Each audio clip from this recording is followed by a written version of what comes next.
Sometimes kan kita berpikir, oh kita udah punya rencana nih gini, kok kan rencananya ini so perfect gitu. Kenapa Tuhan, kenapa kamu gagalin gitu?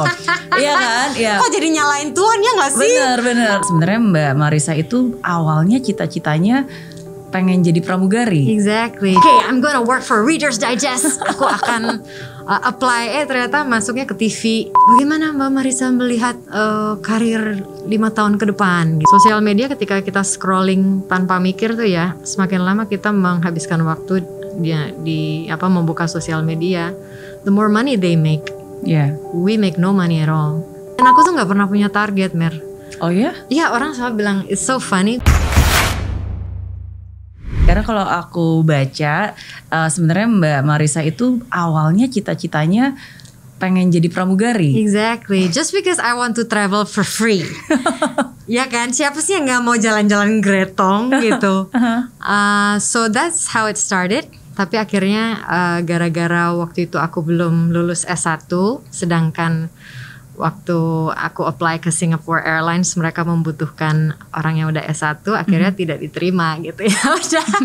So I never got to be a stewardess. Ya sudahlah, it's okay. Iya. Tapi when did you realize that you love like writing, journalism?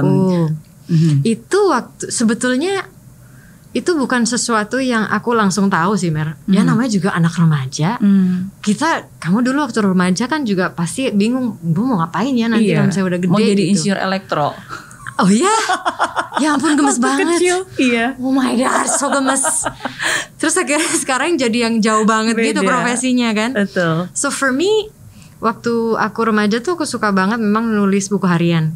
Kayaknya banyak banget orang yang bisa relate ya, apalagi cewek-cewek gitu yang suka nulis buku harian. Terus aku juga tumbuh besar membaca majalah kan. I love magazine so much. Back then kalau misalnya lagi ada tabungan, aku akan beli majalah remaja luar negeri, sekaligus belajar bahasa Inggris juga gitu, melancarkan lah. So jadi ketika aku S1, aku bener-bener cuma milih apa yang terasa paling alami buatku, yaitu bahasa asing, karena memang aku suka banget. Ya udahlah, bingung mau ngambil kuliah apa, ngambil aja yang suka, bahasa Inggris gitu. Akhirnya lulus pendidikan bahasa Inggris, berarti jadi guru gitu. Kalau misalnya udah lulus. Terus waktu jadi guru, aku merasa bahwa kayaknya aku masih haus di sekolah. Apa yang aku suka ya dari kecil? Oh iya, aku suka majalah. Ya udah deh, aku mau jadi aku mau kerja di sebuah kantor majalah. Makanya akhirnya ngambil sekolah jurnalisme. Pas balik itu berencana untuk I'm gonna work for Reader's Digest. Aku akan apply. Ternyata masuknya ke TV. Karena bapak waktu itu berarti setelah balik dari Sydney ya? Yes. Sekolah jurnalismenya di Sydney. Terus pas balik bapak bilang, oh ya ada opening tuh. Dia lagi lihat koran. Zaman dulu kan koran kan ya. Nggak ada yang namanya web majalah, web koran tuh kagak ada. Terus dia lihat koran ada opening tuh di Metro gitu. Kamu ambil aja coba aja daftar. Ya namanya juga anak baru pulang, daftar aja, apply di mana-mana, akhirnya diterima. So here I am 13 years later. How do you know when do you eventually fall in love? Karena kan sometimes awalnya kan kayak yaudah kita coba gitu. Gak tahu aku, Mer. Maksudnya yang aku tahu benar-benar kayak gue suka ini nih. Nggak yang wah I'm in love with this. No, kayak ya emang this comes naturally for me. Untuk nulis, untuk dengerin orang, untuk dengerin cerita gitu. Because I grew up watching a lot of films as well. Jadi itu sesuatu yang gradual dan nggak ada yang pernah aku paksakan. Ya pokoknya aku rasain aja. Oh kalau aku ngelakuin ini, gue happy nih. Ya udah akhirnya jalannya ke situ. Dan aku tuh nggak pernah punya target, Mer. Oh ya? Iya, orang selalu bilang it's so funny because maybe about 2 days ago ada orang dari salah satu media gitu yang ngasih aku pertanyaan, tapi pertanyaannya tuh tentang future gitu, tentang bagaimana Mbak Marissa melihat karir 5 tahun ke depan gitu. Ada prediksi terhadap industri film 5 tahun ke depan. Terus aku bilang gini, aku telepon orangnya, Mer. Aku bilang, iya thank you ya sudah di email pertanyaannya. Cuma jujur aku bingung jawabnya gimana gitu. Oh ya, iya soalnya aku tuh gak pernah mikir setahun ke depan, 5 tahun ke depan kayak gimana. I just live my life day by day gitu. Jadi bukannya aku gak mau menjawab pertanyaan, aku gak bisa karena aku gak punya jawabannya. I don't think about the future, I think about what I do now and what I can do, what I can do now, dan bagaimana aku bisa melakukan apa yang di depan mataku itu sebaik mungkin. Udah itu aja. I don't think about so future. you don't actually like plan, like tahun depan mau ngapain, atau enggak maksudnya, wah ada hal-hal yang like probably you have like a bucket list, like aku mau achieve ini, Enggak, Mer. Aneh kali ya. Kayak aku tuh nggak ambi gitu loh. Mungkin karena takut ya. I think I am afraid of expectation. Maksudnya kalau aku lihat ke depan kan, oke, gue ekspektasi nih 5 tahun ke depan gue udah di sini levelnya. Dan kalau misalnya kagak kejadian, kan aku lagi yang down gitu kan. So that's why I like to keep expectation low. Kalau misalnya tiba-tiba dapet yang lebih bagus dari ekspektasi, ya bersyukur, is bonus gitu.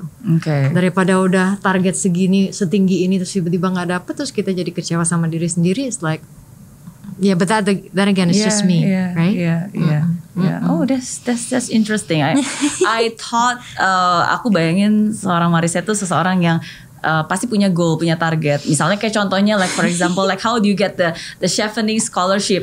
I thought people who can get scholarship definitely pasti, ya dia pasti goal getter, ya nggak sih, dia okay, I want to get this, and then like I do very best to actually get it gitu. Iya sih, doing very best iya. Tapi kalau misalnya nggak dapet, ya sudah gitu. Jadi ya itu sih Mer, maksudnya. Yeah, speaking of that scholarship, karena emang tujuanku pada saat itu adalah, oke, gue mau sekolah nih digital media, karena gue kan di media. Jadi gue harus tahu dong transisi dari analog ke digital, you know, just to update my skill. Sesimpel itu. Nah, ya udah, tetap ya I applied everything. Kalau misalnya dapet syukur, kalau nggak dapet ya you try again. I mean there are several things that I've applied and I failed, but that's okay. You know, every time I don't get it, I feel just a little bit of disappointment. Of course, namanya juga manusia gitu ya. Kayak aduh, nggak dapet nih, sayang. But then usually it only lasts for a day or even less. Karena aku akan mikir bahwa ya udah nggak apa-apa, ntar tahun depan coba lagi, coba aja terus sampai akhirnya dapet, nggak dapet ya udah gitu ya, maybe that's your jalan. Yang penting kan usahanya udah dilakukan. Setuju. Itu setuju banget sih. Maksudnya sometimes ketika Tuhan menggagalkan rencana kita, ya karena mungkin kalau enggak rencana itu yang membuat kita gagal. Hah? What do you mean? Gimana? Iya, sometimes kan kita berpikir, oh kira saya udah punya rencana nih gini, kok rencananya so perfect gitu. Kenapa Tuhan, kenapa kamu gagalin gitu? Iya kan? Iya. Kok jadi nyalain Tuhan, ya nggak sih? Bener. Nah, tapi eventually sebenarnya kita nggak tahu kalau kita benar-benar menjalankan rencana itu, eventually probably itu yang akan membuat kita menderita dan gagal gitu. So sometimes Tuhan menggagalkan rencana itu. Ya lebih baik lebih awal sebelum rencana itulah yang akhirnya menggagalkan kita dan membawa kita ke direction yang mungkin bukan itu tujuan akhirnya. Maybe. Gitu.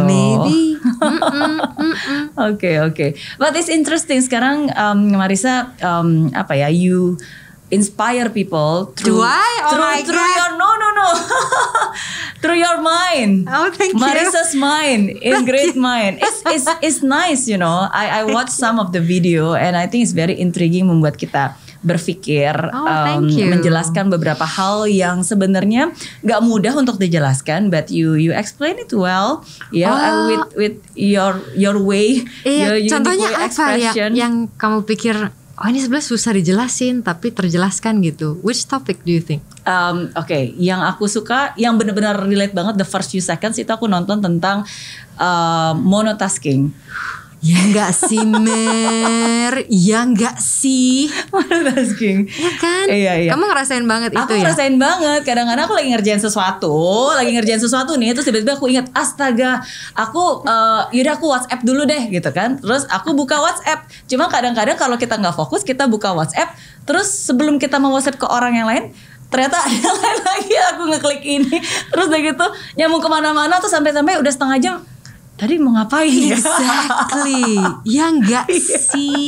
Bener. Tapi beneran otak kita tuh enggak equip untuk mengikuti segala macam teknologi yang cepat ini. Jadi memang harus di slow down. Makanya aku nulis tentang monotasking waktu itu. Biar kita balik lagi. Oke, lo boleh ngerjain banyak hal, tapi satu-satu, satu selesai. Jangan kayak tangannya di mana-mana, tapi kagak ada yang selesai gitu kan. Tapi that's the challenge of nowadays. Tuh. Betul, especially for women, karena women kita cenderung untuk multitask kan. Maksudnya compare with my husband yang memang cowok, dia tuh memang dari dulu juga udah terkotak-kotak gitu. Jadi dia nggak mau ngerjain yang lain sebelum yang ini selesai. Bahkan kalau misalnya saya ajak ngomong, dia nggak mau ngomongin yang lain dulu. Oke, I'm doing this. Nanti abis ini saya ngomong. Contohnya seperti itu ya. If it's something that is very important ya, karena dia for him he always say that kalau dia mau ngomong, ya berarti he will give a full attention.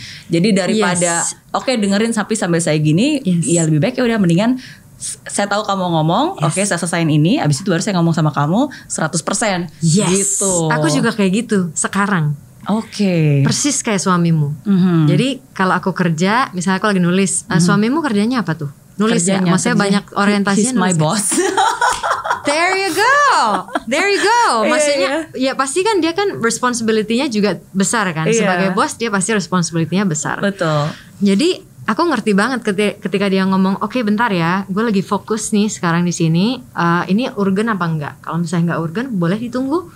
Kalau misalnya enggak bisa ditunggu, oke, aku stop di sini, aku dengerin kamu. That's just so me now. That's what I do with my husband. Di awal-awal dia kayak rada-rada ngerasa sebel banget sih harus nungguin lo selesai dulu. Tapi lama-lama dia mengerti bahwa actually kalau aku nulis, aku butuh konsentrasi penuh. Kalau misalnya kamu butuh aku sekarang, I'll stop what I'm doing now. I will prioritize you. Kalau misalnya ternyata tidak urgen, boleh aku kerja lagi. Kalau boleh, I'll focus. Gitu. Tapi kita butuh banget loh, Mer, kayak gitu. So menurut Marissa, monotasking is very important, especially nowadays. Iya dong sayang, karena kita tuh sekarang kayak again, teknologi memaksa kita untuk multitasking gitu. Misalnya sesederhana kamu buka desktop kamu deh. Berapa tab yang biasa kamu buka? Oh banyak. Kan? Minimum 3. Minimum 3. Oke, 3 masih oke lah. Itu bahkan maksimumnya aku tuh 3. Karena kalau misalnya udah kebanyakan tab, otak kita tuh jadi bingung gitu. Ini kita pasti langsung disorientasi dan kemampuan fokus itu jadi berkurang. But that's just the nature of internet technology. Dan kalau aku pribadi, aku tidak suka dengan perasaan itu, dimana aku nggak fokus. Oh my god, nggak bisa banget. Itu bisa bikin aku moodku kayak this is not a good day. So I have to like focus one by one. Buka desktop, maksimal 3. Misalnya aku harus ngeriset. Ada Word document untuk aku nulis dan ada 1 tab lagi untuk riset. Biasanya ya around 2 lah minimum. But that's just the challenge of nowadays gitu. It's about your attention. Atensi kita itu sangat-sangat mahal. It's really true. Sosial media ketika kita scrolling tanpa mikir tuh ya, semakin lama kita menghabiskan waktu di membuka sosial media. The more money they make, we make no money at all. No money at all. Our productivity langsung turun drastis karena kita kebanyakan begini gitu. Dan gak pernah end kan, selalu di bawah ada lagi, di bawah ada lagi, di bawah Exactly. Itu memang sengaja dibuat gitu, Mer. Again, sosial media kalau kita mau menganalisa itu didesain exactly for that. Exactly to make you addicted.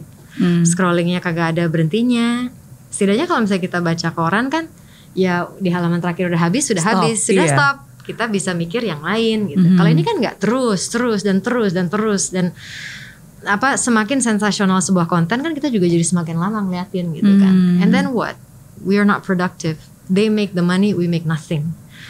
That's how important our attention is. Makanya aku sangat sekali protektif dengan atensiku karena gila di mana gue bisa produktif. Ya kenapa enggak gitu. Makanya I'm very like social media too distracting. Even though aku punya Twitter, cuma aku nggak interact seperti dulu dan aku nggak ada aplikasinya di handphone. Karena aku tahu aku hanyalah manusia, ya kan? Aku tahu kelemahanku di mana. Aku cuma manusia. This thing is so fun, is so addictive. Pasti aku akan gini lagi. Udahlah, mendingan nggak usah sama sekali. daripada tergoda, mendingan udah jangan deket-deket sama sekali voilà, gitu ya. Ya kan? Oke. So I didn't have a happy childhood. I had a very tough childhood in fact. I didn't have a good relationship with my dad. Dan sejak itu menjadi awal perbaikan hubungan kita sebagai ayah dan anak. Bayangin setelah 32 tahun kita baru mulai memperbaiki hubungan ayah dan anak.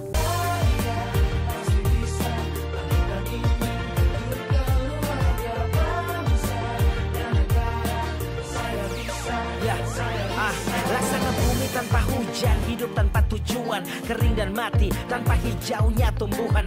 Demikian kala mimpi tak kunjung terjadi.